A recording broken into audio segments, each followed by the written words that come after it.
ఇవాళ చర్చలో మనతో పాటు జాయిన్ అవుతున్నారు రాజకీయ విశ్లేషకులు జమీలుద్దీన్ గారు మనతో పాటు లైవ్లో జాయిన్ అవుతున్నారు. అలాగే స్టూడియోలో ఉన్నారు బీఆర్ఎస్ నాయకులు కార్పొరేషన్ చైర్మన్గా పనిచేసిన పల్లె రవికుమార్ గౌడ్ గారు. ఇద్దరికి నమస్కారం.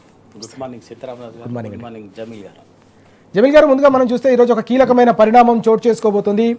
ఉద్యమ రథసారథి తెలంగాణ ఉద్యమ రథసారథి తెలంగాణను 10 ఏళ్ల పాటు ప్రగతి ప్రస్థానంలో కొనసాగించిన తెలంగాణ తొలి ముఖ్యమంత్రి కేసీఆర్ గారు ఈరోజు కాళేశ్వరం కమిషన్ ముందు హాజరు కాబోతున్నారు. తెలంగాణ సమాజం అంతా కూడా, అన్నిటికంటే ముఖ్యంగా తెలంగాణ రైతాంగం అంతా కూడా ఈరోజు బీఆర్కే భవన్ వైపు చూస్తున్న పరిస్థితి. దశాబ్దాల పాటు తెలంగాణ రైతాంగం కష్టాలు కన్నీళ్లు చూసాం, సాగునీటి కోసం పడిన తన్లాట చూసినాం. ఆ తన్లాటను తీర్చిన నాయకుడు ఈరోజు కమిషన్ ముందు హాజరయ్యే పరిస్థితి నెలకొన్న సందర్భం. ఈ పరిణామాన్ని ఎట్లా చూడాల్సిన అవసరం కనిపిస్తుంది? కక్ష సాధింపు చర్యలను ఏ విధంగా అభివర్ణించాల్సిన అవసరం? 100% ఇది కేవలం రాజకీయ కక్షతో కూడుకున్నటువంటి విచారణ అని చెప్పి ఇవాళ యావత్ తెలంగాణ ప్రజానీకం భావిస్తున్నది. ఎందుకనంటే గ్రామాలలో చెప్పుకుంటా ఉన్నారు, కాయలున్న చెట్టు మీదనే రాళ్లు పడతాయా, పనిచేసిన నాయకున్నే ఇవాళ దోషిగా నిలబెట్టే ప్రయత్నం చేస్తున్నారు.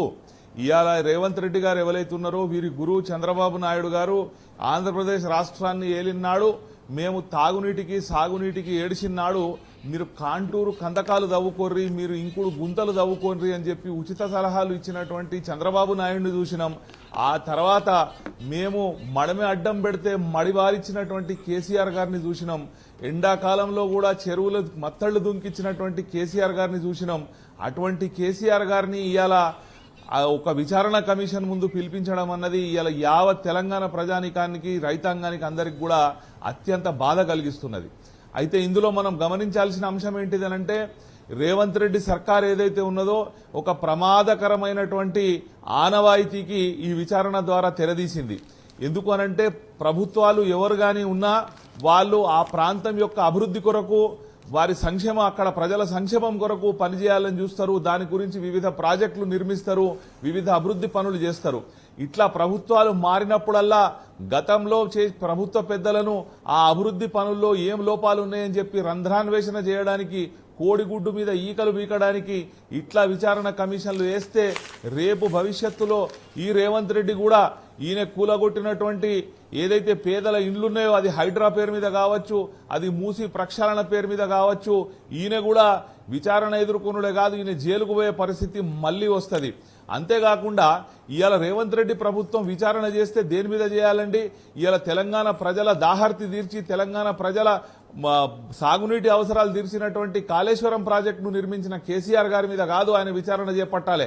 ఆయన విచారణ చేపడితే నిన్న ఏదైతే మిస్ వరల్డ్ పోటీల సందర్భంగా మిస్ ఇంగ్లాండ్తో మిస్బిహేవ్ చేసినటువంటి వాళ్ళ అనుచరులు ఉన్నారో, ఆయన బినామీలు ఉన్నారో వాళ్ళ మీద విచారణ చేయాలి. అటువంటి సంఘటనలతోని ఇలా ప్రపంచవ్యాప్తంగా తెలంగాణ ప్రాంత ఇజ్జత్ పోయింది. దాని మీద విచారణ చేయకుండా తెలంగాణ ప్రాంతానికి ఒక ఔన్నత్యాన్ని తీసుకొని వచ్చినటువంటి కేసీఆర్ గారు కాళేశ్వరం ప్రాజెక్టు దాని మీద ఈయన విచారణ చేసి కేవలం శునకానందం పొందాలి అని చెప్పి ఈ ప్రభుత్వ పెద్దలు అనుకుంటున్నారు. ఎందుకనంటే ముందు ఒక కమిషన్ వేసిర్రు, ఆ కమిషన్ యొక్క చైర్మన్ గారు కొంచెం ఆయన రాజకీయాలతోనే అంటగాగి ప్రెస్ మీట్లు పెట్టి ఇచ్చేస్తే హైకోర్టు ఆయన తొలగించాలని చెప్పి ఆదేశాలు ఇచ్చిన తర్వాత ఇలా ఘోష్ కమిషన్ వేయడం జరిగింది. ఈ ఘోష్ కమిషన్ పదవీ కాలం ముగిసిపోయిన తర్వాత కూడా దాన్ని తేపకు పొడిగించుకుంటూ మొన్న కూడా వాళ్ళు ఇక నివేదిక ఇస్తారు అన్న టైంలో మళ్లీ కమిషన్ యొక్క పదవీ కాలం పొడిగించి మళ్లీ అలా నిన్న హరీష్ రావు గారిని పిలిచిర్రు, అంతకుముందు ఈటల రాజేందర్ గారిని పిలిచిర్రు, ఇవాళ కేసీఆర్ గారిని పిలుస్తున్నారు. మరి అప్పుడు సబ్ కమిటీలో ఉన్నటువంటి తుమ్మల నాగేశ్వరరావు గారిని ఎందుకు విచారణకు పిలుస్తలేరు? ఇలా కాంగ్రెస్ పార్టీలో చేరిండనే కదా ఆయనను విచారణకు పిలుస్తలేరు. కాళేశ్వరం ప్రాజెక్టుతోని తెలంగాణ ప్రాంతానికి లాభం జరిగిందా నష్టం జరిగిందా అని చిన్న పిల్లగాన్ని అడిగినా చెప్తాడు. ఇలా కాళేశ్వరం ప్రాజెక్టు నిర్మాణం అయిన తర్వాతనే మనకు తెలంగాణకు నీళ్లు వచ్చినాయి. అంతకుముందు 2014లో మనం చూసుకున్నట్టయితే కేవలం 98 లక్షల టన్నుల వరిధాన్యం పండించిన ఈ ప్రాంతం కాళేశ్వరం ప్రాజెక్టు వచ్చిన తర్వాత సుమారు 3 లక్షల టన్నుల వరిధాన్యం ఇలా దిగుబడి వస్తా ఉన్నది. అంటే ఈ ఘనత అంతా కూడా కాళేశ్వరం ప్రాజెక్టుదే, ఇది కేసీఆర్ గారిదే. మరి ఇలా తెలంగాణకు అన్నం పెట్టినటువంటి ఈ కాళేశ్వరం ప్రాజెక్టు నిర్మాత కేసీఆర్ గారిని ఈ విధంగా విచారణల పేరు మీద వేధించడం ఏదైతే ఉన్నదో ఆయనకు ఏదన్నా వికృతానందం కలుగుతుందేమో గానీ తెలంగాణ ప్రజలు మాత్రం అత్యంత బాధతోనున్నారు. నిన్నటి వరకు ఎంతో కొంత సరే ఒక మార్పు వచ్చింది అని అనుకున్న ఒక సాఫ్ట్ కార్నర్ ఉన్న వాళ్ళు కూడా ఈ చర్య వలన వాళ్ళందరూ కూడా ఇవాళ రేవంత్ రెడ్డిని బాగా వ్యతిరేకిస్తున్నారు. రేపు అంతిమంగా ఏదున్నా ప్రజాకోర్టే పెద్ద కోర్టు కాబట్టి ఈయన తప్పకుండా ఈ ప్రజాకోర్టులో దోషిగా నిలబడి ఈయనకు ప్రజాకోర్టులో శిక్ష తప్పని పరిస్థితి ఇవాళ రేవంత్ రెడ్డి కలిగించుకున్నాడు. తెలంగాణకు వచ్చే 100 ఏళ్ల వరకు వరప్రధానిగా నిలిచేలాగా కాళేశ్వరం ప్రాజెక్ట్ని రికార్డు టైంలో పూర్తి చేసి తెలంగాణ రైతాంగానికి సంబంధించిన సాగునీటి కష్టాలను శాశ్వతంగా తీర్చిన తెలంగాణ తొలి ముఖ్యమంత్రి కేసీఆర్ గారిపై రాజకీయ కక్ష సాధింపు చర్యలను తెలంగాణ సమాజం కూడా ముక్త కంఠంతో ఖండిస్తున్న పరిస్థితి. తెలంగాణ రైతాంగం కూడా ఆగ్రహం వ్యక్తం చేస్తున్న పరిస్థితి.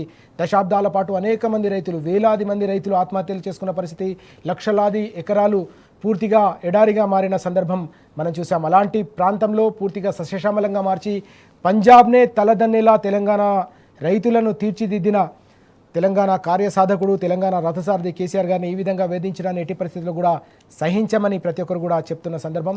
ఈ క్రమంలో బీఆర్ఎస్ శ్రేణులు కూడా తీవ్రంగా ఆగ్రహం వ్యక్తం చేస్తున్నాయి. ఇలాంటి కక్ష సాధింపు చర్యలను మానుకోవాలని చెప్పేసి ప్రభుత్వాన్ని డిమాండ్ చేస్తున్న సందర్భం కూడా మనం చూస్తూ ఉన్నాం. ఈరోజు కాళేశ్వరం కమిషన్ ముందు తెలంగాణ తొలి ముఖ్యమంత్రి కేసీఆర్ గారు హాజరు కాబోతున్నారు. ఈ క్రమంలోనే తెలంగాణ వ్యాప్తంగా ప్రతి ఒక్కరి దృష్టి ఈ పరిణామంపైనే ఉన్న సందర్భం. తెలంగాణ రైతాంగం అంతా కూడా దీన్ని నిశ్చితంగా గమనిస్తున్నారు. రాష్ట్ర ప్రభుత్వ కక్ష సాధింపు చర్యలను వారంతా కూడా ఖండిస్తున్న సందర్భాన్ని కూడా మనం చూస్తున్నాం.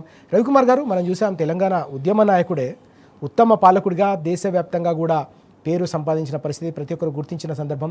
సంక్షేమంలో ఒక మానవీయ కోణాన్ని, అభివృద్ధిలో ఒక మెరుపు వేగాన్ని కొనసాగించి తెలంగాణను అగ్రగామి రాష్ట్రంగా, తెలంగాణ రైతుల కష్టాలను కన్నీళ్లను తుడిచి ఏకంగా కాళేశ్వరాన్ని ఒక అనతి కాలంలోనే పూర్తి చేసిన తెలంగాణ తొలి ముఖ్యమంత్రి కేసీఆర్ గారిపై ఈ కక్ష సాధింపు చర్యలను మనం ఎట్లా చూడాల్సిన అవసరం ఉంది? సీతారామరాజు గారు ఈరోజు వాస్తవంగా తెలంగాణలో ఇటువంటి రోజు ఒకటి వస్తుందని చెప్పేసి నాలాంటి వాడు ఊహించడమే కొంత బాధగా అనిపించింది. ఎన్ని అభ్యంతరాలు ఉన్నా, ఎన్ని చిన్న చిన్న లోపాలు ఉంటాయి, ఒక హ్యూమన్ బీయింగే ఉన్న కేసీఆర్ అనేటటువంటి వాడు వాళ్ళ తెలంగాణకు ఒక అద్భుతమైనటువంటి నాయకుడు.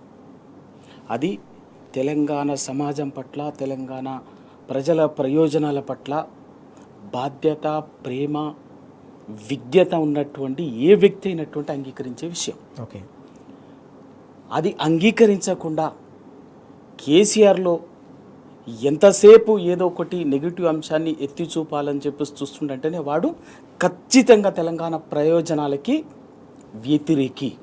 ఓకే, వాడు తెలంగాణ ప్రయోజనాల ముసుగులో ఎవడికో జీతగాడుగాను, బ్రోకర్గాను, తార్చుడుగాడుగాను పనిచేస్తున్నట్టే తప్ప వేరే కాదు. నేను ఇవాళ బలంగా చెప్తాను.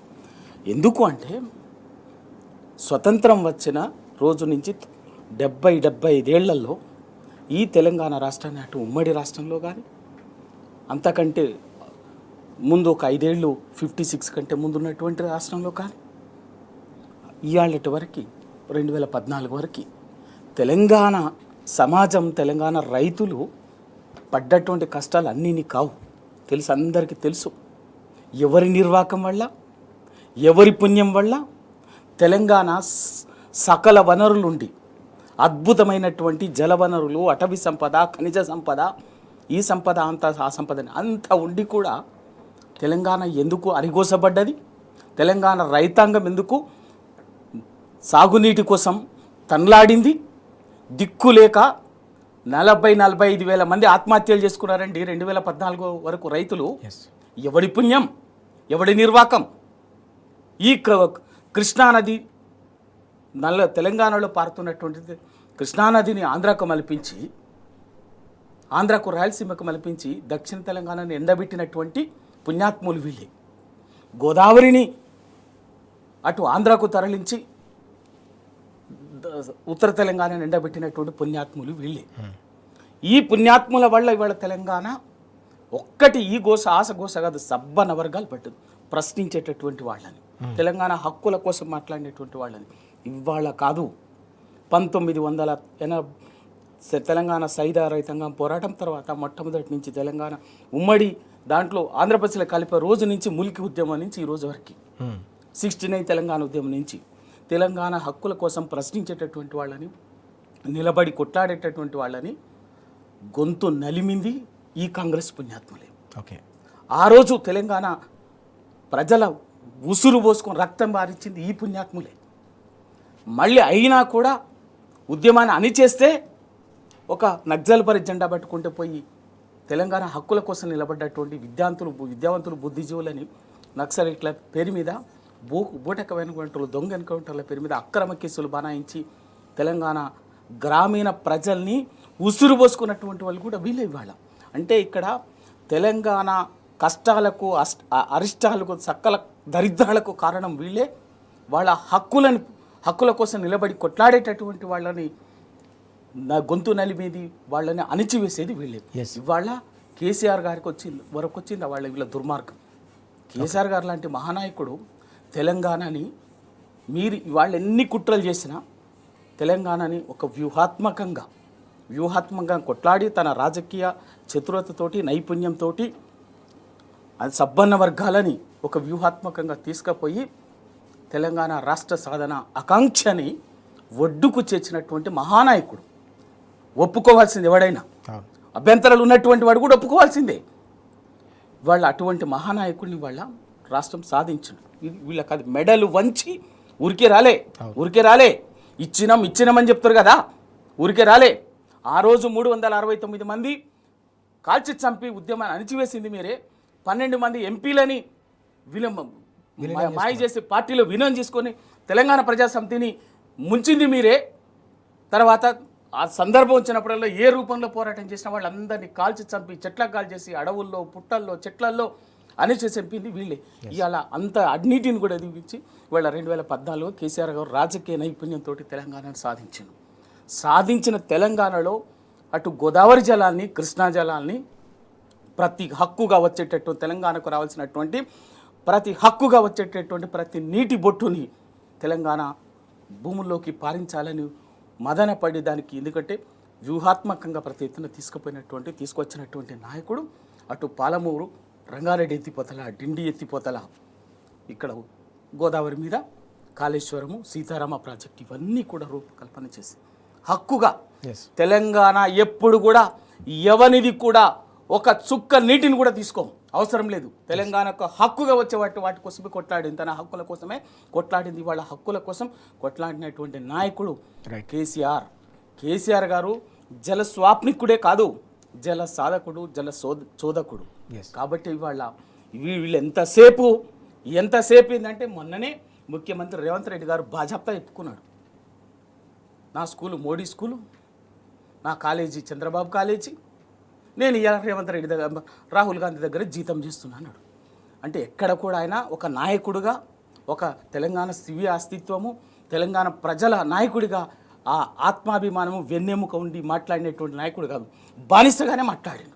ఆ బానిస ఏం చేస్తాడు, ఓ చిన్న బానిస ఏం చేస్తాడు, పెద్ద బానిస అవసరాల కోసం కింద చేసే పని చేయడం, అదే పని చేస్తాడు.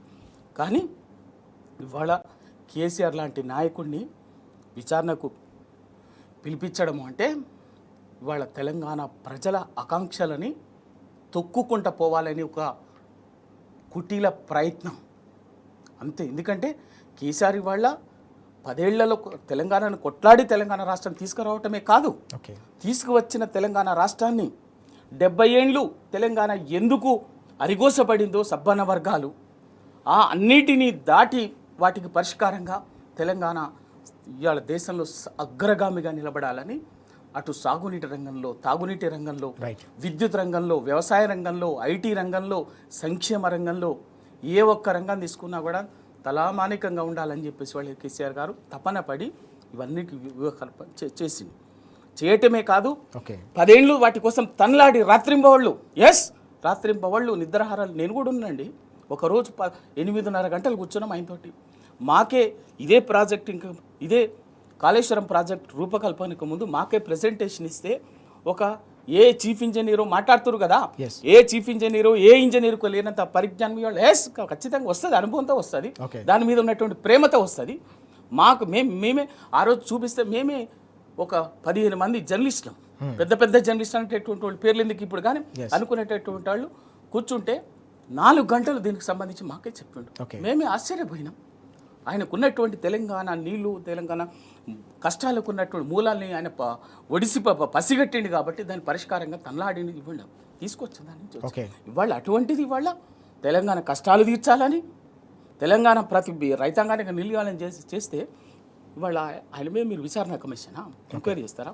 కేవలం ఇది బీజేపీ కాంగ్రెస్ రెండు జాతీయ పార్టీలు కూడా పలుక్కొని తెలంగాణ మీద తమ పెత్తనం కోసం, తెలంగాణలోని వనరుల మీద ఆధిపత్యం కోసం కేసీఆర్ అడ్డంగా ఉన్నాడు కాబట్టి కేసీఆర్ అనేటువంటి ఒక నారుగా ఉన్నటువంటి ఒక బలమైన ఒక మహాయోధుడు లాంటి నాయకుడిని దెబ్బతీసినట్లయితే, ఆయన ప్రతిష్టని మస్కాబారేటట్టు చేసినట్లయితే ఆయన మనం తెలంగాణలో అడుగుపెట్టి తెలంగాణని, హైదరాబాద్ని, తెలంగాణని ఇక్కడ వ్యవస్థని మన చేతుల్లోకి తీసుకొచ్చని కాంగ్రెసు బీజేపీ రెండు జాతీయ పార్టీలు కూడబ్బలు కొంచిస్తున్నటువంటి కుట్రలో భాగంగానే కేసీఆర్ గారి విచారణ. ఇవాళ బరాబర్ దాన్ని భయపడేది ఏం లేదు, దానికి ఏం లేదు. ఎందుకంటే ఇది తెలంగాణ ఉద్యమ క్రమంలోనే ఇటువంటి కుట్టీల యత్నాలన్నీ కూడా జరిగినాయి. వాటన్నిటిని ఎదిరించే నిటారుగా నిలబడ్డటువంటి వాళ్ళం కాబట్టి ఖచ్చితంగా దాన్ని ఎదిరిస్తాం, కుట్రలను ఎదిరిస్తాం. తెలంగాణ సమాజానికి వాస్తవాలు చెప్తాం. కాళేశ్వరం ఎందుకో ఎప్పటికైనా ఎవరికైనా కాళేశ్వరం అనేది ఒక తెలంగాణకు ఒక జీవధార లాంటిది, ఒక కల్పతరువు, అద్భుతం. ఇవాళ కాదు, కాళేశ్వరం ప్రాజెక్టు రూపకల్పన 100 ఏళ్ల భవిష్యత్తును దృష్టిలో పెట్టుకొని కేసీఆర్ రూపకల్పన చేసినటువంటి ప్రాజెక్టు. వీళ్ళకి ఏమర్థమవుతుంది?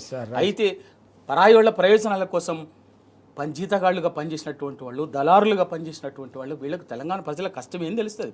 45,000 మంది రైతుల ఆత్మహత్యలకు కారణమైనటువంటి వాళ్ళు వీళ్ళు. ఇవాళ వీళ్ళ చెప్పే తెలంగాణ ప్రయోజనాల కోసం కేసీఆర్ గురించి వీళ్ళ మాట్లాడేది వీళ్ళు. వాటన్నిటికీ తప్పనిసరిగా తెలంగాణ సమాజం ఇది అసలు యుద్ధం. ఇవాళ తెలంగాణలో మళ్ళీ తెలంగాణ రాష్ట్ర సాధన కోసం ఎందుకు ఉంచిందో వీళ్ళ కుట్రల కుతంత్రాలను ఎదుర్కొని తెలంగాణలో మరొక యుద్ధం మొదలైంది. తప్పనిసరిగా కాపాడుకుంటాం తెలంగాణ ప్రయోజనాలని, తెలంగాణ వనరులు తెలంగాణకు దక్కేటట్టుగానే ఉండేటట్టుగానే కాపాడుకుంటాం. ఆ కేసీఆర్ గారిని ముచ్చటేలేదు, ఇవాళ అన్నిటికీ సమాధానం చెప్తాం. ఆ 100 ఏళ్ల విజన్కు, కేసీఆర్ గారి 100 ఏళ్ల విజన్కు నిలువెత్తు నిదర్శనంగా నిలుస్తుంది కాళేశ్వరం. ఇలాంటి ప్రతిష్టాత్మకమైన తెలంగాణకు వరప్రధాని లాంటి కాళేశ్వరం ప్రాజెక్టుపై కక్షగట్టడం, తెలంగాణ సాధకుడు, తెలంగాణ జల సాధకుడైన కేసీఆర్ గారిపై కక్ష సాధింపులు చేయడాన్ని తెలంగాణ సమాజం కూడా ఎట్టి పరిస్థితుల్లో సహించే ప్రసక్తే లేదని ప్రతి ఒక్కరు కూడా స్పష్టం చేస్తున్న సందర్భం కనిపిస్తుంది. ఈరోజు జరుగుతున్న పరిణామం కావచ్చు, ఈ రాజకీయ కక్ష సాధింపులపై తెలంగాణ వ్యాప్తంగా కూడా రైతాంగం, కోట్లాది గుండెలు, కోట్లాది అన్నదాతల మనసులు గాయపడుతున్న పరిస్థితి కూడా కనిపిస్తుంది. వారంతా కూడా కేసీఆర్ గారి వెంట నిలుస్తున్న సందర్భం కూడా మనం చూస్తూ ఉన్నాం. జమీలుద్దీన్ గారు, మనం చూసాం సమైక్య రాష్ట్రంలో జరిగిన జీవన విధ్వంసం నుంచి వికాసం వైపు తెలంగాణను ఏ విధంగా నడిపించారో గత 10 ఏళ్ల కాలంలో కేసీఆర్ గారు, తెలంగాణ సమాజమే కాదు యావత్ దేశం కూడా చూసింది. తెలంగాణలో కేసీఆర్ గారి ఆలోచన యావత్ దేశానికే అనేక సందర్భాల్లో ఆచరణగా మారిన సందర్భం కూడా కనిపించింది. అనేక కీలకమైన పథకాలను కూడా కాపీ కొట్టి దేశ స్థాయిలో రైతులకు సంబంధించిన పెట్టుబడి సాయం, రైతు బంధు పథకం కావచ్చు, ఇంటింటికి తాగునీరు అందించే పథకం కావచ్చు, ఇలాంటి కీలకమైన పథకాలకు కూడా తెలంగాణ స్ఫూర్తిగా నిలిచిన సందర్భం, కేసీఆర్ గారి ఆలోచననే యావత్ దేశానికి ఆచరణగా మారిన అపూర్వమైన సందర్భం. ఇలాంటి కీలకమైన ఒక రాష్ట్ర రథసారథిని ఈ విధంగా వేధించడాన్ని తెలంగాణ సమాజం కూడా ఇప్పటికే ఆగ్రహం వ్యక్తం చేస్తున్న నేపథ్యంలో కాంగ్రెస్ సర్కారుకు సంబంధించి కావచ్చు, ఇటు బీజేపీ సర్కారుకు సంబంధించి జాతీయ స్థాయిలో ఇద్దరి వైఖరిని ఎట్లా చూడాల్సిన అవసరం కనిపిస్తుంది? ఎందుకోసం అంటే ఇటీవలి కాలంలో మనం చూస్తున్నాం, 2 జాతీయ పార్టీలకు సంబంధించిన దర్యాప్తు సంస్థలకు సంబంధించిన ఆ కక్ష సాధింపులను కూడా తెలంగాణ సమాజం చూసిన పరిస్థితి ఉంది. వీటన్నిటిని కూడా ఓవరాల్గా మనం ఏ విధంగా బేరీజు వేయాల్సిన అవసరం ఉంది?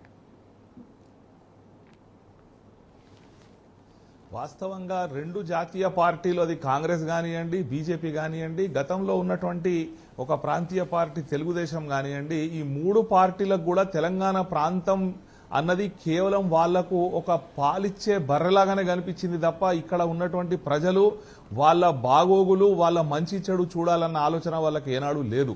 మనం గమనించినట్టయితే ఎప్పుడైతే మనకు స్వతంత్రం వచ్చిందో ఆ తర్వాత అత్యధిక కాలం ఈ తెలంగాణ ప్రాంతాన్ని, ఉమ్మడి ఆంధ్రప్రదేశ్ రాష్ట్రాన్ని ఏలినటువంటి పార్టీ కాంగ్రెస్ పార్టీ. మరి కాంగ్రెస్ పార్టీ ఇక్కడ ప్రజల బాగోగుల కొరకు ఏదైనా చర్యలు తీసుకున్నదా అంటే ఏ చర్యలు తీసుకోలేదు. వీళ్ళు నిర్మించినటువంటి ఏకైక ప్రాజెక్టు ముఖ్యంగా గోదావరి నదిపై అది శ్రీరామ్ సాగర్ ప్రాజెక్టు. ఆ శ్రీరామ్ సాగర్ ప్రాజెక్టు డిజైన్లోనే ఎంత కుట్ర దాగి ఉన్నది అనంటే ఆ శ్రీరామ్ సాగర్ ప్రాజెక్టు కాలువలు ఏవైతే ఉన్నాయో ఆ కాలువలు వరి పంటకు నీళ్లు ఇవ్వడానికి ఉద్దేశించినటువంటి డిజైన్ లేదు. అందులో కేవలం ఆరుతడి పంటలకు నీళ్లు ఇవ్వడానికి ఉద్దేశించినటువంటి డిజైన్ తోని దాన్ని మొదలుపెట్టారు. ఆ మొదలుపెట్టి మరి పూర్తి చేసిర్రా అనంటే 40 సంవత్సరాలైనా గానీ తెలంగాణ రాష్ట్రం సాధించే వరకు కూడా ఆ ఎస్ఆర్ఎస్పీ ప్రాజెక్టుకు సంబంధించిన రెండో దశను పూర్తి చేయనటువంటి ఘనత ఈ కాంగ్రెస్ పార్టీకి, ఆ తర్వాత ఒక 20 సంవత్సరాలు ఈ ప్రాంతాన్ని లేనటువంటి తెలుగుదేశం పార్టీకి. తెలుగుదేశం పార్టీకి మాత్రం ఎంతసేపు ఆ కోస్తాంధ్ర ప్రాంతంలో ఉన్నటువంటి 2-3 జిల్లాల అభివృద్ధి మీదనే వాళ్ళ కాన్సన్ట్రేషన్ అంతా ఉండే గానీ వాళ్ళు ఎన్నడూ కూడా ఈ తెలంగాణ ప్రాంతాన్ని పట్టించుకున్న పాపాన పోలే. ఇక బీజేపీ పార్టీ ఏదైతే ఉన్నదో వాళ్ళ బీజేపీ పార్టీ నినాదమే గత 11 సంవత్సరాల నుంచి వెళ్ళి Gujarat first, everything is lost. వాళ్లకు ఏ పరిశ్రమ వచ్చినా, ఏ ప్రాజెక్టు పెట్టినా, ఏ కేంద్ర నిధులైనా అన్ని గుజరాత్ కు తరలించుకోపోతే ఇక్కడ ఉన్నటువంటి వారి ఆ గుజరాత్ నాయకత్వం మోచేతి నీళ్లు దాగే తెలంగాణ ప్రాంత నాయకులు వాళ్ళు గుడ్లప్పగించి చూడడం తప్ప వాళ్ళు మా తెలంగాణకి ఇది కావాలని చేసింది లేదు. ఈ 11 సంవత్సరాల్లో ఈ బీజేపీ పార్టీ ఏదైతే అధికారంలో ఉందో ఒక్క ప్రాజెక్టు పేరు చెప్పమనండి, ఇది తీసుకొని వచ్చినామని చెప్పి. ఈ కాళేశ్వరానికి జాతీయ హోదా ఇవ్వమంటే ఇవ్వరు, పాలమూరు రంగారెడ్డికి జాతీయ హోదా ఇవ్వమంటే ఇవ్వరు, అదే ఆంధ్ర ప్రాంతానికి జాతీయ హోదాలు ఇస్తారు, అక్కడ కట్టేటువంటి ప్రాజెక్టులకు జాతీయ హోదా ఇస్తారు. కానీ మనకు మాత్రం ఏ ప్రాజెక్టుకు జాతీయ హోదా ఇయ్యరు. ఒక సైనిక్ స్కూల్ తెచ్చే తెలివి ఇక్కడ నుంచి గెలిచినటువంటి బీజేపీ ఎంపీలకు లేదు. ఒక కొత్తగా ఏర్పాటైనటువంటి జిల్లాల్లో నవోదయ పాఠశాలలు తెచ్చే తెలివి కూడా ఇక్కడ నుంచి గెలిచినటువంటి ఎంపీలకు లేదు. ఇక వీళ్ళ మీద మనం తెలంగాణ ప్రాంతాన్ని ఏదో వీళ్ళు అభివృద్ధి చేస్తారని ఆశించడం మాత్రం మనకు అత్యాశ అవుతుంది. ఇంకొక విషయం, ఈ రోజు కేసీఆర్ గారిని ఏదైతే వేధింపులకు గురి చేయాలన్న ఓ ఏకైక దురుద్దేశంతోని కేసీఆర్ గారిని ప్రతిష్టను దిగజార్చాలన్న దురుద్దేశంతో ఈ విచారణ ప్రారంభించారో, ఈ రోజు ఏరువాక పౌర్ణమి అంటే ప్రజలందరూ కూడా ఇవాళ వారి యొక్క వ్యవసాయ పనిముట్ల దగ్గర పూజ చేసుకుని వ్యవసాయ పనులు ప్రారంభించేటువంటి పౌర్ణమి రోజు ఈ తెలంగాణ ప్రాంతానికే పెద్ద కాపు పెద్ద రైతు అయినటువంటి ఈ రైతుల బాధ తెలిసినటువంటి కేసీఆర్ గారిని విచారణ పేరిట అక్కడ నిల్చోబెట్టడం ఏదైతే ఉందో ఇది తెలంగాణ రైతాంగం, తెలంగాణ ప్రాంత ప్రజలందరూ కూడా బాధపడుతున్నారు. పోయి ఇవాళ మా పెద్ద సార్ను ఈ రోజు విచారణకు పిలుస్తారా, ఏరువాక పౌర్ణమి రోజు విచారణకు పిలుస్తారా అని చెప్పి కూడా ఈ తెలంగాణ ప్రజలు ఇవాళ బాధపడుతున్నారు. ఈ కాంగ్రెస్, ఈ తెలుగుదేశం పరిపాలనలో తెలంగాణ ప్రజల బతుకంతా కూడా బొంబాయి, బొగ్గుబాయి, దుబాయ్గా గడిచిపోయింది. అటువంటిది ఈ రివర్స్ మైగ్రేషన్ జరిగి అంటే ఈ ముఖ్యంగా మహబూబ్ నగర్ జిల్లాకు సంబంధించిన లేబర్ దేశవ్యాప్తంగా పోయిన వాళ్ళు కూడా వాళ్ళకి నీళ్లు వస్తున్నాయని తిరిగి రావడం జరిగింది. మా కరీంనగర్ జిల్లానైతేనేమి, వరంగల్ జిల్లానైతేనేమి ఇదంతా కూడా సస్యశ్యామలమైంది. ఉత్తర తెలంగాణ జిల్లా అసలు మీరు 600 మీటర్ల ఎత్తులో ఉంటారా, నీరు పల్ల మెరుగు, న్యాయం దేవుడెరుగు, మీకు నీళ్ళు ఎట్లొస్తాయని చెప్పి గత ప్రభుత్వాలు మాట్లాడినప్పుడు ఈ 600 మీటర్ల ఎత్తుకు కూడా నీళ్లు తీసుకొచ్చి ఎండాకాలంలో కూడా చెరువుల అలుగులు దుంకించినటువంటి కేసీఆర్ గారిని వీళ్ళు వేధిస్తున్నారు అని చెప్పి తెలంగాణ ప్రాంత ప్రజలందరూ కూడా బాధపడుతున్నారు.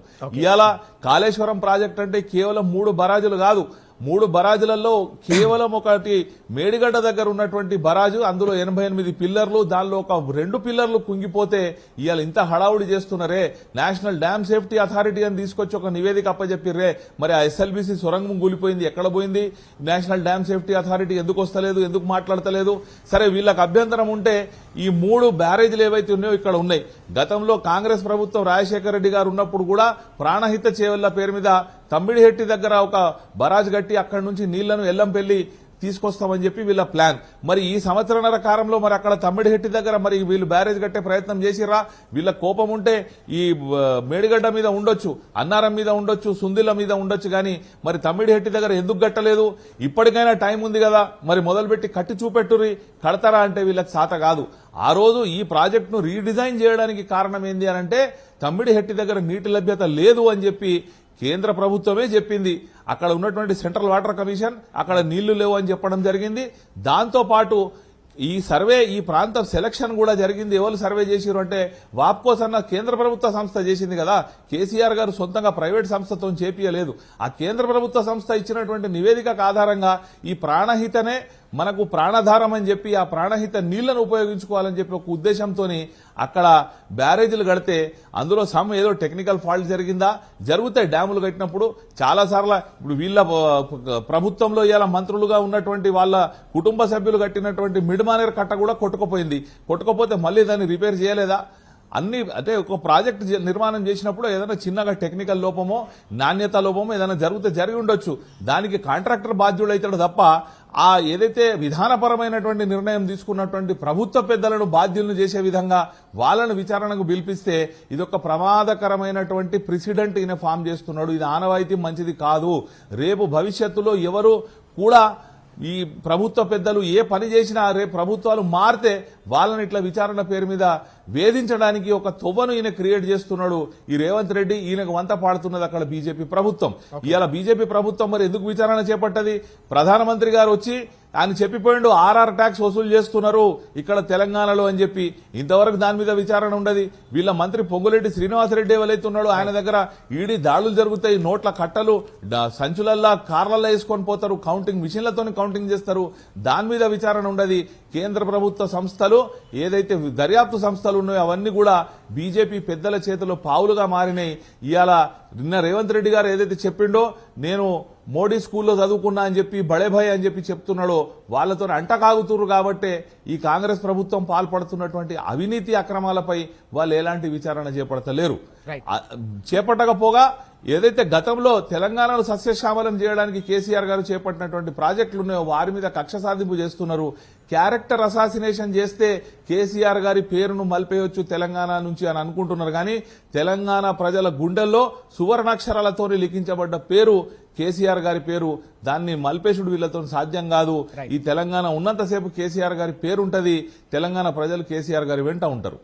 తెలంగాణ చరిత్రలో కేసీఆర్ గారి పేరు ఎప్పటికి కూడా సువర్ణ అక్షరాలతో లిఖించి ఉంటుంది. తప్పకుండా తెలంగాణ రైతుల మనస్సుల నుంచి ఎవరు కూడా చెరిపేయలేరు. తెలంగాణ రైతుల ప్రయోజనాల కోసం రైతులకు రక్షణ వలయంగా సంక్షేమ పథకాల సమాహారాన్ని అమలు చేసిన ధీరోదాత్తమైన నాయకుడిగా కేసీఆర్ గారిని తెలంగాణ ప్రజలు ఎప్పటికి కూడా గుర్తుంచుకుంటారు. కాబట్టి ఈరోజు జరుగుతున్న పరిణామంతో రైతాంగం బాధపడుతున్న పరిస్థితి, రైతుల మనసులు గాయపడుతున్న పరిస్థితి, తెలంగాణ జల సాధకుడు, తెలంగాణ రాష్ట్ర సాధకుడిని ఈ విధంగా రాజకీయ కక్ష సాధింపులతో వేధించడం అనేది ఎట్టి పరిస్థితుల్లో కూడా సహించమని తెలంగాణ అన్నదాతలందరూ కూడా ముక్తకంఠంతో ఖండిస్తున్న సందర్భం కూడా మనం తెలంగాణ వ్యాప్తంగా చూస్తూ ఉన్నాం. రవికుమార్ గారు, కాంగ్రెస్ అధికారంలోకి వచ్చిన తర్వాత సృష్టించిన ఈ వివాదానికి ప్రధానంగా మూలం ప్రాణహిత చేవెళ్ల ప్రాజెక్ట్. వాస్తవానికి గతంలో ఉమ్మడి రాష్ట్రంలో కూడా 10 ఏళ్ల పాటు కాంగ్రెస్ ప్రభుత్వం ఉమ్మడి రాష్ట్రంలో కొనసాగింది, పక్కనున్న మహారాష్ట్రలో కొనసాగింది, జాతీయ స్థాయిలో కేంద్రంలో కూడా యూపీఏ ప్రభుత్వం కొనసాగిన పరిస్థితి. కానీ 10 ఏళ్ల కాలంలో ఆ ప్రాజెక్టు పూర్తి కాలేదు కాబట్టి, ప్రాక్టికల్గా సాధ్యం కాలేదు కాబట్టి దాన్ని రూపకల్పన చేసి పూర్తిగా రీడిజైనింగ్ చేసి 3.5 ఏళ్ల కాలంలోనే కాళేశ్వరం పూర్తి చేసిన సందర్భం. సమైక్య రాష్ట్రంలో ఉన్నప్పుడు సాధ్యం కాని ప్రాజెక్టుని ఏ విధంగా రీడిజైన్ చేయాలని రాష్ట్ర అత్యున్నత చట్టసభ అయిన శాసనసభలోనే ఏకంగా ముఖ్యమంత్రి గారు వివరించిన సందర్భం. ఆ రోజు మాట్లాడిన కాంగ్రెస్ ఇప్పుడు దీనిపై వివాదాన్ని చేయడాన్ని ఎట్లా చూడాల్సిన అవసరం? సీతారామరాజు గారు తెలంగాణ కాంగ్రెస్ నాయకత్వానికి వీళ్లకు వెన్నెముక లేని నాయకత్వం. ఎంతసేపు ఉమ్మడి ఆంధ్రప్రదేశ్లో కానీ ఇవాళ కానీ వీళ్ళ రాజకీయ అవసరాల కోసం తెలంగాణ ప్రజల్ని ఒక ఓటేసే యంత్రాలుగా వాడుకొని వీళ్ళు పనిచేసేదల్లా అయితే ఢిల్లీ అవసరాల కోసం పనిచేస్తారు, లేదా ఆంధ్ర నాయకుల వీళ్ళకు పీనట్స్ అప్పుడప్పుడు చేసే వీళ్ళని చూసుకునేటటువంటి వాళ్ళ కోసము పనిచేస్తారు. అందుకే అటు మొదటి నుంచి కూడా కృష్ణానది మీద ఉన్న ప్రతి ప్రాజెక్టు జూరాల నుంచి ఎస్ఎల్బీసీ వరకు ప్రతి ప్రాజెక్టు అంతరాష్ట్ర వివాదంగానే చేసి పెట్టారు 50 ఏళ్ళల్లో. సేమ్ మన గోదావరి మీద నది మీద ఉన్నటువంటిది ఎస్ఆర్బీసీ ఎందుకు పూర్తి చేయలేదు, ఎస్ఆర్ఎస్పి సెకండ్ ఫేజ్ ఎందుకు పూర్తి చేయలేదు, ఎప్పుడు మొదలు పెట్టారు, ఎందుకు పూర్తి కాలేదు? ఎందుకు అంటే కేవలం వాళ్ళ చెప్పు చేతల కోసం ఉంటే వీళ్ళ అన్న పనులు అవుతాయి. మీరు చెప్పిన పరాణహిత చెవెళ్ళ గొప్ప ప్రాజెక్టు వీళ్ళు చెప్పారు కదా, ఓకే, ఎవడాపిండు 2007 మొదలు పెట్టిండ్రు. ఆ రోజు కాంగ్రెస్ ప్రభుత్వమే కదా, 2014 దాకా వీళ్ళే కదా కాంగ్రెస్ ప్రభుత్వమే కదా అధికారంలో ఉన్నది. ఇక్కడ రాష్ట్రంలో కాంగ్రెసే ఉంది, ఉమ్మడి ఆంధ్రప్రదేశ్లో, మహారాష్ట్రలో కాంగ్రెస్ ప్రభుత్వమే ఉన్నది, కేంద్రంలో కాంగ్రెస్ ప్రభుత్వమే ఉన్నది. అసలు ప్రాధాన్యత చెవుళ్ళ మీరు మొదలుపెట్టిన తర్వాత వచ్చిన సమస్య ఏంది? ఎందుకు పూర్తి చేయలే? 8 ఏళ్ళు రాష్ట్రాన్ని మీరే పరిపాలించినారు కదా, ఎందుకు పూర్తి చేయలే? ఆ రోజు ప్రాణహిత చెవుళ్ళ ప్రాజెక్టు ప్రతిపాదించింది 153 మీటర్ల ఎత్తున తుమ్మిడిహట్టి దగ్గర ప్రతిపాదించారు. 153 మీటర్ల ఎత్తు మీద తుమ్మిడిహట్టి మీద దగ్గర బ్యారేజ్ ప్రతిపాదిస్తే ముంపుకు గురవుతున్నటువంటి ప్రాంతం దాదాపు 6,500 ఎకరాలు. ఓకే, ఆ ప్రాజెక్టులో సబ్మెర్జింగ్లో పోతున్నటువంటిది. ఆ 6,500 ఎకరాల్లో 5,300 ఎకరాలు మహారాష్ట్రకు సంబంధించినటువంటి ప్రాంతం. 85% ల్యాండు సబ్మెర్జింగ్ ముంపు గురవుతున్నటువంటి మహారాష్ట్ర ప్రాంతం. ఓకే, కాబట్టి అంతర్రాష్ట్ర వివాదం తప్పనిసరిగా ఆ భూమి ఉన్నప్పుడు ఆ రాష్ట్రంతో ఒప్పందం చేసుకోవాలి, చేయాలి. వాళ్ళు ఏం చెప్పి మరి మీరు ఎందుకు చేసుకోలే? ఏం చెప్పింది అప్పుడు కాంగ్రెస్ ప్రభుత్వం? అప్పుడు ఉన్నటువంటి పృథ్వీరాజ్ చౌహాన్ ముఖ్యమంత్రిగా ఉన్నాడు. ఏం చెప్పినాడు అప్పుడు? ఏమైంది? ఎందుకు ఒప్పుకోలే? వాళ్ళు చెప్పింది ఏంటిది? ఎట్టి పరిస్థితుల్లో కూడా, ఎటువంటి పరిస్థితుల్లో కూడా మేము 147 మీటర్లకు మించి, ఎత్తుకు మించి అంగీకరించేది లేదు దీన్ని బరాజును కట్టడానికి అని చెప్పేసి చెప్పారు. ఓకే, నిజంగా మరి మీరే కదా ఆ రోజు మరి ఈ తెలివితేటలు ఇవన్నీ కూడా అక్కడ అటు కేంద్ర ప్రభుత్వంతో మీరు మీ ప్రభుత్వాలు కాంగ్రెస్ నాయకత్వం గొప్పదిగా తెలంగాణ ప్రజలంటే ప్రేమ ఉన్నోళ్ళే కదా. ఓకే, ఇవాళ పెద్ద ప్రేమ ఒలకపోస్తున్నారు కదా. మరి ఆ ప్రేమ ఎందుకు చూపించి ఒప్పించలే ఆ రోజు? మహారాష్ట్ర ప్రభుత్వం మెడల్ వంచి ఎందుకు ఇవాళ అనుమతి తీసుకురాలే? ప్రాణాలు ఎందుకు పూర్తి చేయలే? ఓకే, ఎందుకు పూర్తి చేయలే? ఆ రోజు సిడబ్ల్యూసి కేంద్రం మీరే కదా, కేంద్ర ప్రభుత్వం. సిడబ్ల్యూసి పర్మిషన్ ఎందుకు తేలే? ఫారెస్ట్ క్లియరెన్స్ ఎందుకు తేలే? ఆడ వైల్డ్ లైఫ్ సాంచురీ ఉన్నది, వన్యప్రాణి సంరక్షణ కింద. మరి దాని క్లియరెన్స్ ఎందుకు తేలే? ఇవి కదా, ఒక్క పర్మిషన్ తెచ్చిందా? ఒక్క క్లియరెన్స్ తెచ్చిరా? 8 ఏళ్ళు రాష్ట్రంలో దాన్ని మొదలుపెట్టి మొదలుపెట్టిన తర్వాత అధికారంలో 8 ఏళ్ళు ఉన్నారే, 3 చోట్ల తేలేదే, ఏం తేలేదు. కానీ అయినా కూడా అప్పటి క్లియర్గా చెప్తున్నది అప్పటి కాంగ్రెస్, అక్కడ ముఖ్యమంత్రి ఎటువంటి పరిస్థితుల్లో మేము అంగీకరించేది అని చెప్పి. కానీ దాన్ని పక్కకు పెట్టి మీకు ప్రజల్ని మోసం చేయటం తప్ప వేరే ఇంకేం తెలియదు. మోసం చేస్తూనే ఏం చేశారు? 153 మీటర్ల ఎత్తున బరాజిని పర్మిషన్ వచ్చినట్టుగా, క్లియరెన్స్ వచ్చినట్టుగా ఊహించి ప్రజలకు మోసం చేస్తూ, ప్రజలకు చూపిస్తూ దాన్ని మీరు కాలువలు మిగతా అన్ని కూడా బడ్జెట్ అవన్నీ దాని ప్రతిపాదన అదంతా కూడా జరిగింది. ఏమైంది మరి? కాలేదు. అది చూపించి కేవలం హెడ్ వర్క్స్ చేయకుండా ఎక్కడొక్కడ అక్కడెక్కడ మీకు ఇంత మాత్రం డబ్బులు ఎత్తుకోవడం కోసం కేవలం మొబిలైజేషన్ అడ్వాన్స్ల పేరు మీద 1000 కోట్లు దొబ్బిను, దండుకున్నారు, పంచుకున్నారు. ఓకే, ఆ రోజు పంచుకున్నటువంటి 2-3 వేల కోట్ల రూపాయలే ఇవాళ వీళ్ళు ఇంత సంపాదనకు వీళ్ళు మామూలుగా కారణం. ఓకే, అటువంటి మీరు ఇవాళ ఆ తర్వాత కూడా కేసీఆర్ గారు తెలంగాణ రాష్ట్రం వచ్చిన వెంటనే 2014 జూన్ 2వ తారీఖు రాష్ట్ర అవతరణ జరిగింది. ముఖ్యమంత్రి ప్రమాణ స్వీకారం చేసిన వెంటనే జూలై 23వ తారీఖు నాడే కేసీఆర్ గారు హరీష్ రావు గారిని అప్పటి భారీ నీటిపారుదల శాఖ మంత్రిగా మహారాష్ట్రకు పంపించారు ఈ సమస్య పరిష్కారం కోసం. హరీష్ రావు గారు ఎన్నో నెంబర్ ఆఫ్ టైమ్స్ అక్కడికి పోయి నీటిపారుదల అధికారులతోటి, ప్రభుత్వంతో, ముఖ్యమంత్రితో కలిసి ప్రయత్నం చేసినా కూడా జరగలేదు. ఓకే, గత్యంతరం లేక వాళ్ళు చెప్పింది ఏంటంటే అక్కడ వాళ్ళు ముఖ్యమంత్రుల స్థాయిలో మాట్లాడుకుంటే ఇది ఏమన్నా దారి దొరకవచ్చు అని చెప్తే కేసీఆర్ గారు ముఖ్యమంత్రిగా అక్కడికి స్వయంగా మహారాష్ట్రకి వెళ్ళిండు, ఒప్పించే ప్రయత్నం చేసిండు. వాళ్ళు అంగీకరించలేదు. ఓకే, ఎందుకంటే అప్పటికి బీజేపీ ప్రభుత్వం వచ్చింది. ఆ బీజేపీ ప్రభుత్వం ముఖ్యమంత్రి ఫడ్నవీస్ గారు ఉన్నారు. ఫడ్నవీస్ గారు చెప్పింది ఏంది? నేనే విదర్భ నాయకుడిగా ఈ ప్రాంతం కోసం నేను దాని ప్రాజెక్టు వ్యతిరేకించినటువంటి వాడిని, ఇవాళ నేను అంగీకరించే ప్రసక్తి లేదు, అంగీకరిస్తే నేను. కేసీఆర్ గారు ఎంత ఉదారంగా ఒక మానవీయ కోణంతో మాట్లాడిందంటే, మాకు ఈ ప్రాజెక్ట్ అవసరము, తెలంగాణ నీళ్లకు అరిగోసబడింది, ఇవాళ మాకు ఈ తెలంగాణకు ఉన్నటువంటి దాన్ని మీరు అవసరమైతే రైతులు కూడా రైతుల బాధ కూడా మాకు తెలిసినటువంటి వాళ్ళం, భూమి పోతున్నటువంటి వాళ్ళ బాధ కూడా తెలిసినటువంటి వాళ్ళం, మీ భూమి పోతున్నటువంటి రైతులకు ఎంత డబ్బు మీరు నిర్ణయిస్తారో అంత కూడా మేము నష్టపరిహారం ఇవ్వడానికి సిద్ధంగా ఉన్నామని చెప్పినా కూడా మహారాష్ట్ర ప్రభుత్వం అంగీకరించింది. మరి అటు మహారాష్ట్ర బీజేపీ ముఖ్యమంత్రి అంగీకరించలే, మహారాష్ట్ర అంతకుముందు ఉన్నటువంటి కాంగ్రెస్ ముఖ్యమంత్రి అంగీకరించలే, 2 కేంద్ర ప్రభుత్వాల్లో ఉన్నటువంటి బీజేపీ ప్రధానమంత్రులు, కాంగ్రెస్ ప్రధానమంత్రి వీళ్ళెవరు చొరవ తీసుకుని ఒప్పించలే. ఓకే.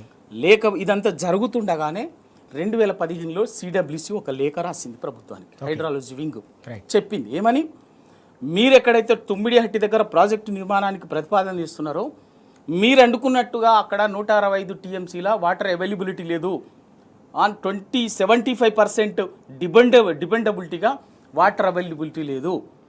ఎందుకు అంటే మనం ప్రాణహిత చెవెళ్ళ తుమ్మిడిహట్టి దగ్గర ప్రతిపాదించింది 160 టీఎంసీల నీటిని వాడుకునేటట్టుగా.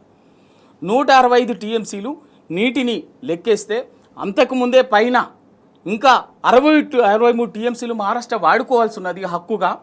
వాళ్ళు ప్రాజెక్టు పూర్తి చేసుకున్నట్టయితే 165లో 63 పోతే 102 టీఎంసీలు మాత్రమే మిగులుతాయి అని చెప్పి అది ఖచ్చితంగా చెప్పింది. మనకు అవకాశం ఉంది ఏంది, మనకు 160 టీఎంసీలు కావాలని చెప్పేసి చెప్పారు. 160 టీఎంసీలు లేవురని ఆయన అని చెప్పేసి చెప్తాను. ఒకవైపున అది 153 టీఎంసీల 153 మీటర్ల ఎత్తున నిర్మాణం చేస్తేనే మనకు 160 టీఎంసీలు ఎత్తిపోసుకునే అవకాశం ఉన్నది. అది లేదు. అదే వాళ్ళు చెప్పినట్టుగా మహారాష్ట్ర ప్రభుత్వం చెప్పినట్టుగా 147 లేదా 140 మీటర్ల ఎత్తుకు ప్రాజెక్ట్ నిర్మాణం చేసినట్టయితే కేవలం 44 టీఎంసీల నీళ్లు మాత్రమే మనకు అందుబాటులోకి వస్తాయి. అది కదా వాస్తవము. అది నేను కేసీఆర్ గారు చెప్పలే. కేంద్ర జలవనరుల సంఘం 2015లో అధికారికంగా లెటర్ రాసింది. ఇవన్నీ ప్రయత్నాలు చేస్తుండగానే కేంద్ర సిడబ్ల్యూసి లెటర్ రాస్తే అప్పుడు కేసీఆర్ గారు ప్రత్యామ్నాయంగా అదే వ్యాప్కోస్ రిటైర్డ్ ఇంజనీర్లతోటి వీళ్ళు చెప్తారు కదా, ఏ ఇంజనీర్ వ్యతిరేకించలే. వీళ్ళు చెప్పిన పచ్చబద్ధం, లంగ మాటలు, బక్వాస్ మాటలు, ప్రజల్ని మోసం చేయటం తప్ప, విషపూరిత ప్రచారం తప్ప ఏ రిటైర్డ్ ఇంజనీర్ వ్యతిరేకించలే. ఏ ఇంజనీర్ వ్యతిరేకించలే. వ్యాప్కోసే మేడిగడ్డని సజెస్ట్ చేసింది. ఎందుకంటే ఒక్క మాట, ఎందుకంటే వ్యాప్కోసు కేంద్ర ప్రభుత్వ సిడబ్ల్యూసికి సంబంధించినటువంటి సంస్థ, అది ప్రైవేట్ ఏజెన్సీ కాదు, అది సంస్థ. ఆ వ్యాప్కోస్ తోటే ప్రాణహిత చెవెళ్ళ డిపిఆర్ను కూడా దాంతో చేయించినటువంటి వాళ్ళు. మరి అందుకే ఆ గోదావరి నది మీద అధ్యయనం చేసినటువంటి ఎక్స్పీరియన్స్ వ్యాప్కోస్కు ఉంది కాబట్టి కేసీఆర్ గారు వెంటనే టైం ఎక్కువ తీసుకోదని వ్యాప్కోస్కు అప్పచెప్పిండు. వ్యాప్కోస్తో చేస్తూనే పాటు మళ్ళీ రిటైర్డ్ ఇంజనీర్లకు మిగతా ఉన్నటువంటి వాళ్ళతో చేస్తే వాళ్ళందరూ సూచించిందే మేడిగడ్డ దగ్గర. ఎందుకంటే గోదావరి నదితో పాటు ప్రాణహిత చెవళ్ళ వచ్చి కలిసిన తర్వాత నది సంగమం కాళేశ్వరం కింద ఉన్నటువంటి మేడిగడ్డ ప్రాంతంలో 284 టీఎంసీల వాటర్ అవైలబుల్ అందుబాటులో నీటి లభ్యత ఉంది కాబట్టి ఖచ్చితంగా తెలంగాణ అవసరాలు తీరేటట్టుగా ఉంటుంది అని చెప్పి సూచిస్తే అక్కడ చేసింది.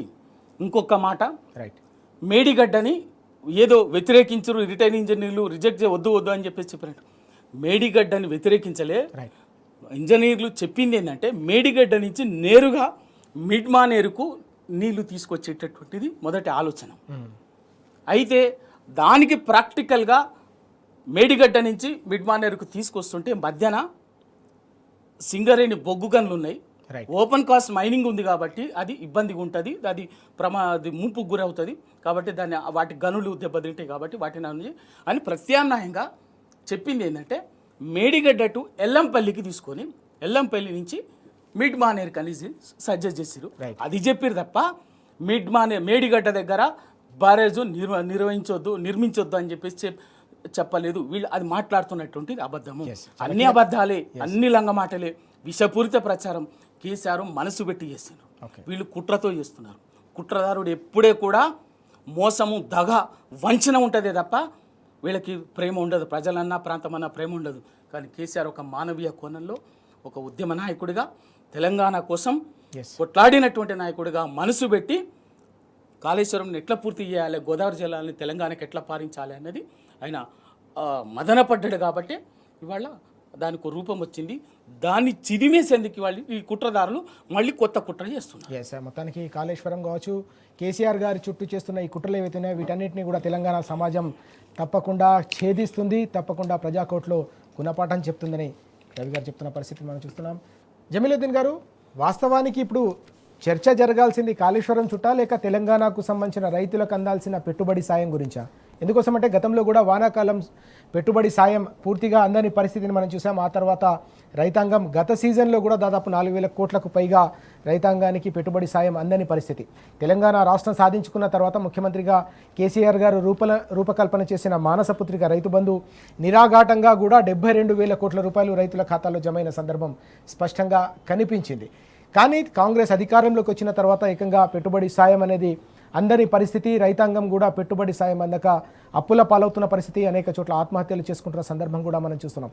ఈ క్రమంలో ఈ పరిణామాన్ని ఎట్లా చూడాల్సిన అవసరం కనిపిస్తుంది? రైతాంగం గతంలో సాగునీటి కష్టాలు అలాగే కరెంటు కష్టాలు ఎదుర్కొన్న పరిస్థితి, తాజాగా పెట్టుబడి సాయం కూడా అందకుండా ఇబ్బందులు పడుతున్న పరిస్థితి. రైతాంగం ఎట్లా చూడాల్సిన అవసరం ఉంది? రైతాంగం ఏ విధంగా దీన్ని అర్థం చేసుకునే అవసరం ఉంది? 420 హామీలు ఇచ్చి యావత్ తెలంగాణ ప్రజానికానికి మోసం చేసినటువంటి ఈ కాంగ్రెస్ పార్టీ అందులో ముఖ్యంగా రైతులను కూడా దగా చేయడం జరిగింది. ఏదో రైతు బంధు తీసేసి మేము రైతు భరోసా ఇస్తాం 15,000 ఇస్తామన్నారు. ఆ 15,000 పోయి 12,000 అయింది. ఆ 12,000 కూడా సగం మందికి కూడా మొన్న ఎండాకాలం పంటకు కూడా ఇవ్వలేదు, రేపు వానాకాలం పంటకు ఇస్తారన్న నమ్మకం కూడా రైతులకు లేదు. రైతులకు వీళ్ళ మీద ఆశలు వదులుకున్నారు. వీళ్ళు ఇచ్చేది కాదు, ఇది సచ్చేది కాదు అని చెప్పి. సన్నాలకు బోనస్ అన్నారు, ఆ బోనస్ దిక్కులేదు. కౌలు రైతులకు డబ్బులు ఇస్తామన్నారు, అది దిక్కులేదు. రైతు కూలీలకు పైసలు ఇస్తామన్నారు, అది దిక్కులేదు. యావత్ తెలంగాణ ప్రజానీకమే వీళ్లతోని విసిగిపోయింది. వీళ్ళు ఒక 18 నెలల కాలం పాటు నడిపిన స్కీమ్ ఏదన్నా ఉంది అని అంటే అది కేవలం మహిళలకు ఫ్రీ బస్సు మాత్రమే. ఆ ఫ్రీ బస్సు కూడా రోజు శిఖంటికలు పట్టుకొని మన మహిళలు కొట్టుకున్న సందర్భాలు మనం ఎన్నో చూసున్నాం. ఆ భారమంతా కూడా తీసుకొచ్చి మళ్ళా ఈ భార్యలో లేకపోతే తల్లులో లేకపోతే బిడ్డలో బస్సులో ఫ్రీ పోతే ఆ డబ్బులు మళ్ళా వీళ్ళ మగవాళ్ళ దగ్గర వసూలు చేయాలని చెప్పి నిన్నటి నుంచి 20% బస్ పాసులు ధరలు పెంచడం జరిగింది. అంటే మన జేబులోకి వెళ్ళి పైసలు తీసే మళ్ళీ మన జేబులోనే పెట్టే ప్రయత్నం, అందులో కొంత కమిషన్ దొబ్బి ఢిల్లీకి పంపించే ప్రయత్నం ఈ కాంగ్రెస్ ప్రభుత్వం చేస్తున్నది. ఈ వైఫల్యాలు ఏవైతే ఉన్నాయో ఈ కాంగ్రెస్ పార్టీ వైఫల్యాలు ఏదైతే ఉందో ఒక్క రంగంలో అని కాదు, ఈ 18 నెలల కాలంలో సర్వం భ్రష్టు పట్టించారు. ఇవాళ ప్రభుత్వానికి రావాల్సిన ఆదాయం పడిపోయింది, రిజిస్ట్రేషన్లు తగ్గిపోయినాయి, రియల్ ఎస్టేట్ పడిపోయింది, కరెంటు సక్రమంగా వస్తలేదు, ఆ వచ్చిన కరెంటు కూడా నాణ్యమైన కరెంటు ఇస్తలేదు. రెండోది ఏంది అనంటే వీళ్ళకి ఇక్కడ కమిషన్లు దొబ్బిపోయి అక్కడ మూటలు చదురుకురుడే. వీళ్ళ అధిష్టానమే గ్రేడింగ్ ఇచ్చిందట ఏబిసిడి గ్రేడ్లు ఈ మంత్రులకు. మరి మంత్రులకు ఏబిసిడి గ్రేడ్ ఇస్తే నాకు తెలిసి ముఖ్యమంత్రికి అయితే ఈ గ్రేడ్ ఇచ్చి ఉంటది వీళ్ళ అధిష్టానం. ఇవాళ ఆ పరిస్థితిలో రాష్ట్రంలో ప్రభుత్వ పరిపాలన నడుస్తా ఉన్నది. ఈ వైఫల్యాలు చర్చకు రావద్దు అనంటే కేసీఆర్ గారి లాంటి ఒక మహోన్నతమైన నాయకుని మీద బురద దల్లాలే, ఈ డైవర్షన్ పాలిటిక్స్ చేయాలన్న ఒక ఉద్దేశం కూడా ఈ కాళేశ్వరం విచారణ పేరు మీద కేసీఆర్ గారిని ఇవాళ విచారణకు పిలవడంలో దాగున్నది. ఇంకొకటి ఏంది అనంటే ఈ కుట్ర కేవలం కేసీఆర్ గారిని రాజకీయ పరంగా దెబ్బతీయడమే కాకుండా మొత్తం తెలంగాణ ప్రాంత ప్రయోజనాలను దెబ్బతీసే కుట్ర ఉన్నది. ఎందుకనంటే ఈ మేడిగడ్డను మీకు ఇవాళ national dam safety authority report వచ్చింది కదా, మరి ఆ కుంగినటువంటి పిల్లర్లను మీరు రిపేర్ చేయొచ్చు కదా, దాన్ని చేయకుండా ఎందుకు ఉత్తగా పెడుతుర్రంటే మీకు అక్కడ కింద ఆంధ్రకు నీళ్లు రావు అని చెప్పి మీ గురువు చంద్రబాబు నాయుడు కూడా చెప్పుంటాడు రేవంత్ రెడ్డికి. నువ్వు అక్కడ రిపేర్ చేసి ఈ నీళ్లను ఎత్తిపోస్తే తెలంగాణకు నా ఆంధ్రకు నీళ్లు రావు, ఈ ఆంధ్రకు నీళ్లు రాకపోతే నేను మళ్ళా బనకచర్ల లింక్ కట్టి ఆ నీళ్లను పెన్నా బేసిన్ కు తరలించే అవకాశం ఉండదని చెప్పి. అంటే ఈ పెన్నా బేసిన్ కు నీళ్లు తరలించాలన్న బనకచర్ల కుట్రలో కేవలం చంద్రబాబు నాయుడే కాకుండా ఈ కేంద్రంలో ఉన్నటువంటి బీజేపీ ప్రభుత్వ పాత్ర కూడా ఉంది. కాబట్టి వీళ్ళందరూ కలిసి ఒక విష కూటమిగా ఏర్పడి ఇవాళ కేసీఆర్ గారిని బదనాం చేసుకుంటూ తెలంగాణ ప్రాంత ప్రయోజనాలను వీళ్ళు నష్టం చేసే ప్రయత్నం చేస్తున్నారు. దానికి ఒక ఉదాహరణ ఏంటంటే ఇవాళ ఒక ఆంధ్ర పత్రిక ఇవాళ రాసింది. ఏం రాసింది? బీసీ ఘోష్ కమిషన్ గారు ఏ ప్రశ్నలు అడగబోతుర్రో కూడా వీళ్ళే ఈ పేపర్లు డిసైడ్ చేస్తే ఎట్లా, కాళేశ్వరాన్ని ఎప్పుడు ఆమోదించారు, మంత్రివర్గ ఉపసంఘం ఎప్పుడు ఏర్పాటైంది, సబ్ కమిటీకి బ్యారేజీలకు సంబంధం ఉందా, మాజీ సీఎం కేసీఆర్ ను ప్రశ్నించనున్న కమిషన్. అంటే కమిషన్ వాళ్ళు ఈయనకేమైనా రాత్రి పేపర్ లీక్ చేసిండా, లేకపోతే ఈయన దానిలో దొంగతనంగా పోయి ఈ పేపర్ ఎడిటర్ ఎవరైతే ఉన్నాడో ఆయన అక్కడ పట్టుకొని వచ్చిండా? అంటే ఇది స్పష్టంగా కనిపిస్తా ఉన్నది. ఈ కుట్ర కేవలం కేసీఆర్ గారి మీద కాదు, ఈ కుట్ర యావత్ తెలంగాణ ప్రజానీకం మీద. తెలంగాణ ప్రజలు మేల్కొన్నారు, వీళ్ళ కుట్రలను అర్థం చేసుకున్నారు, కానీ అవకాశం కొరకు వేచి చూస్తున్నారు. రేపు ఎన్నికలు ఇంకా 3-3.5 సంవత్సరాలున్నా ఒకవేళ వీళ్ళు స్థానిక సంస్థలు ఎన్నికలు పెడితే మాత్రం తెలంగాణ ప్రజలు ఈ బీజేపీ గాని కాంగ్రెస్ గాని ఈ పార్టీల వీప్ బలగొట్టుడు మాత్రం ఖాయం. ఎస్, తెలంగాణ ప్రజలు అన్నీ కూడా గమనిస్తున్నారని జమీల్ గారు చెప్తా ఉన్నారు. మరోవైపు రాష్ట్ర ప్రయోజనాలను, రాష్ట్ర రైతుల ప్రయోజనాలను కూడా అడుగడుగునా దెబ్బతీస్తున్న సర్కారు ఏకంగా ప్రశ్నించే గొంతులను కూడా అణిచివేసే ప్రయత్నం చేస్తున్నట్టుగా కనిపిస్తూ ఉంది. ఆ బ్రేకింగ్ న్యూస్ చూస్తున్నాం.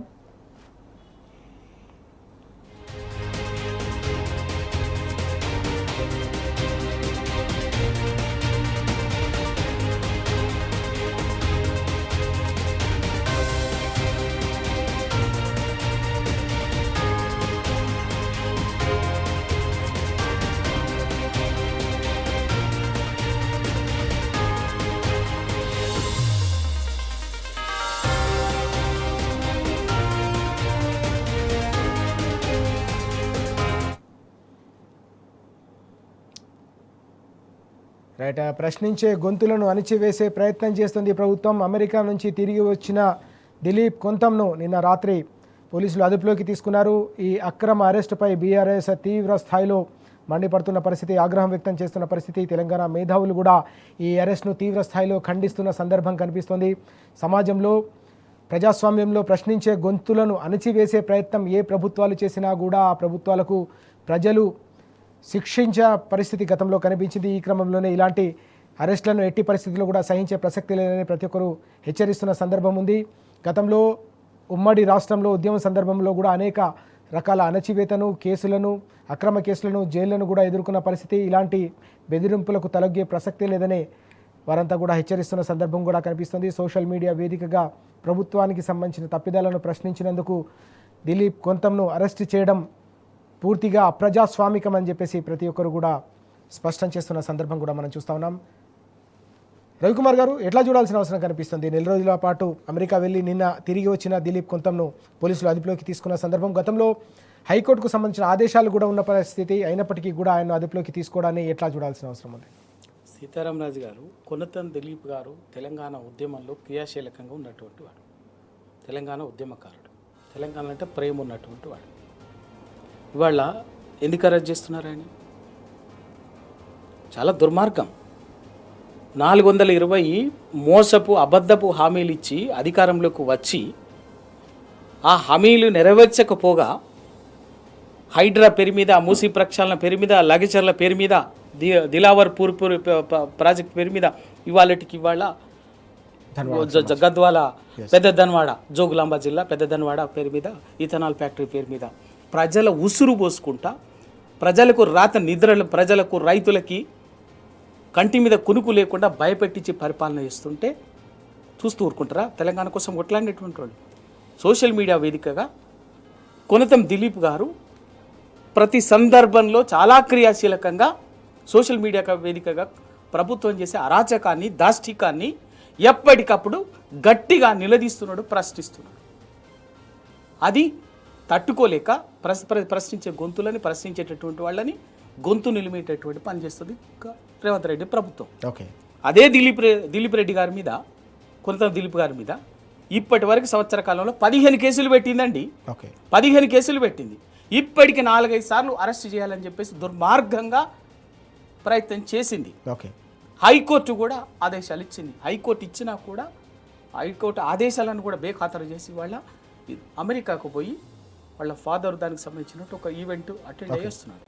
మీరు ఎయిర్పోర్ట్కి పోయి ఇవాళ పట్టుకొచ్చింది అంటే ఎందుకు అంటే కేవలం ప్రశ్నించేటటువంటి వాళ్ళు ఎవరిని కూడా ప్రశ్నించదు, ఒక భయానక వాతావరణం సృష్టించి ఒక టెర్రిఫిక్ సిచ్యువేషన్ క్రియేట్ చేసి అది ఎవరిని కూడా భయపెట్టి పరిపాలన చేయాలని చూస్తున్నారు. వీటన్నిటికి కూడా ఇక మాకు అర్థమైంది, కేసీఆర్ గారు లాంటి మహానాయకుడికే నోటీస్ ఇచ్చి విచారణకు మీరు రప్పించినంటే అదందరికీ తెలంగాణ కోసం కొట్లాడినటువంటి వాళ్ళకి, తనలాడినటువంటి ప్రతి ఒక్కరికి నోటీస్ ఇచ్చినట్టుగానే, ప్రతి ఒక్కరిని విచారణకు పిలిపించినట్టుగానే ఉంది. తప్పనిసరిగా దీని అన్నిటిని కూడా లెక్క పెట్టుకుంటున్నాం, రాసి పెట్టుకుంటున్నాం. వీటన్నిటికీ తప్పనిసరిగా కాంగ్రెస్కి ప్రజాక్షేత్రంలో, ప్రజా కోర్టులో బుద్ధి చెప్తాం. వాటన్నిటిని మూల్యం చెల్లించాల్సింది. ప్రతిదీ ఇంత వడ్డీతో సహా చెల్లించాలి కాంగ్రెస్ పార్టీ, రైట్. వదిలిపెట్టేది లేదు. గొంతులను ప్రజాస్వామ్యంలో అణిచివేసే ప్రయత్నం చేస్తే తప్పకుండా ప్రజాకోర్టులోనే సమాధానం చెప్పాల్సి వస్తుందని రవి గారు చాలా స్పష్టంగా చెప్తున్న పరిస్థితి. తప్పకుండా రానున్న రోజుల్లో దానికి గుణపాఠం చెప్తామని ఆయన స్పష్టం చేస్తున్న పరిస్థితి. మరోవైపు ఈరోజు కీలకమైన పరిణామం, కాళేశ్వరం కమిషన్ ముందు తెలంగాణ తొలి ముఖ్యమంత్రి కేసీఆర్ గారు హాజరు కాబోతున్నారు. తెలంగాణ రైతుల మనసులు ఈరోజు గాయపడిన పరిస్థితి కనిపిస్తోంది. తెలంగాణ జల సాధకుడు, తెలంగాణ రాష్ట్ర సాధకుడిని ఈ విధంగా రాజకీయ కక్ష సాధింపులతో వేధించడం అనేది ఎట్టి పరిస్థితుల్లో సహించమని తెలంగాణ సమాజం అంతా కూడా స్పష్టం చేస్తున్న సందర్భాన్ని కూడా మనం చూస్తున్నాం. ఆ అంశానికి సంబంధించి కాళేశ్వరం కమిషన్ ముందు కేసీఆర్ గారు హాజరు కాబోతున్న అంశానికి సంబంధించిన మినిట్ టు మినిట్ అప్డేట్స్ కూడా టీ న్యూస్లో ఎప్పటికప్పుడు కొనసాగుతూ ఉంటాయి. Thank you very much Ravi గారు, అలాగే జమీలుద్దీన్ గారు చర్చలో పాల్గొన్నందుకు థ్యాంక్ యూ సో మచ్. ఇది ఇవాళ వార్తలు వాస్తవాలు. నమస్తే.